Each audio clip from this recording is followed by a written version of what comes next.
తెల్లవారేసరికి ఇంకా నిద్రపోతూ కనిపిస్తావేమో అనుకున్నాను.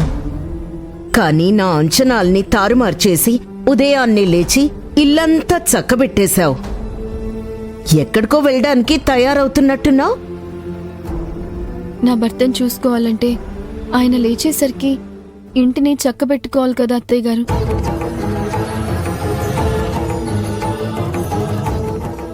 నా భర్తకి సేవలు చేయాలంటే కావాల్సినవి ముందే సమకూర్చుకోవాలి కదా. అందుకే ఉదయాన్నే పనులన్నీ ముగించుకున్నాను. భర్త మీద నిజంగా అంత శ్రద్ధ ఉన్నట్టు మాట్లాడుతున్నావు? ఆయన కోసం కాకపోతే ఇంకెవరి కోసం శ్రద్ధ తీసుకుంటాను అత్తయ్య గారు. ఇప్పుడు ఆయనకు కావాల్సినవి దగ్గరుండి చూసుకుంటున్నాను. భార్యగా నా బాధ్యతలేంటో నాకు తెలుసు.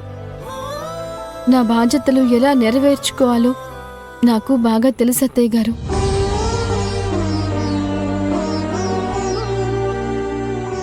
నా భర్తని చూసుకోవడానికి నాకు సమయంతో పని లేదు. పగలు రాత్రి అనే తేడా లేదు. ఏ సమయంలోనైనా ఆయన పక్కనే ఉండి అన్నీ చూసుకోవడం తప్ప నాకు వేరే పనే ఉంటుంది చెప్పండి. అమ్మా, అభి నన్ను శ్రద్ధగా బాధ్యతగా చూసుకుంటుంది. నా విషయంలో అభికి ఎవరూ ఏమీ చెప్పనవసరం లేదు. ఈ పరిస్థితుల్లో అభి కంటే నన్ను ఎవరూ బాగా చూసుకోలేరమ్మా.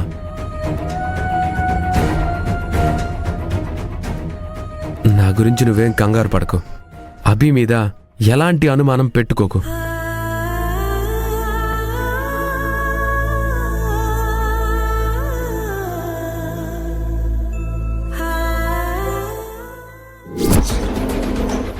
ఇదేంటి ఐరేంద్రే, అత్తయ్యలో ఏవో మార్పులొస్తున్నాయి, మారిపోయే సూచనలు కనిపిస్తున్నాయి. అవును వదినా, నాకు అలాగే అనిపిస్తోంది.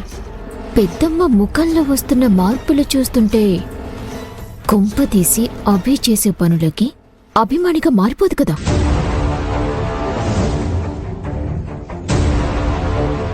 రాహుల్ పరిస్థితి చూసి అభి సేవలు మెచ్చి పెద్దమ్మ కరిగిపోదు కదా.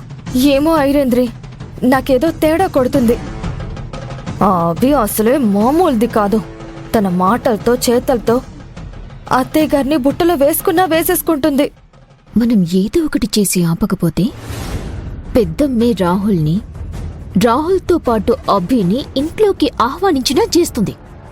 అప్పుడు మనం గోళ్లు గిల్లుకుంటూ చూడటం తప్ప ఇంకేం చేయలేముదినా. అమ్మో, అలా జరగకూడదు ఐరేంద్రి, ఏదో ఒకటి చెయ్యాలి. అలా అనుకుంటూ ఉంటే ఏమవుతుంది? చూస్తూ కూర్చుంటే ఏమొస్తుంది? ముందు పెద్దమ్మలో మార్పు రాకుండా చూసుకోవాలి. ఆ అభి మీద సదాభిప్రాయం కలగకుండా చెయ్యగలగాలి. అవును ఐరేంద్రి, లేదంటే ఆ అభి మనకి మనశ్శాంతి లేకుండా చేస్తుంది. వదినా, నువ్వేం కంగారు పడకు.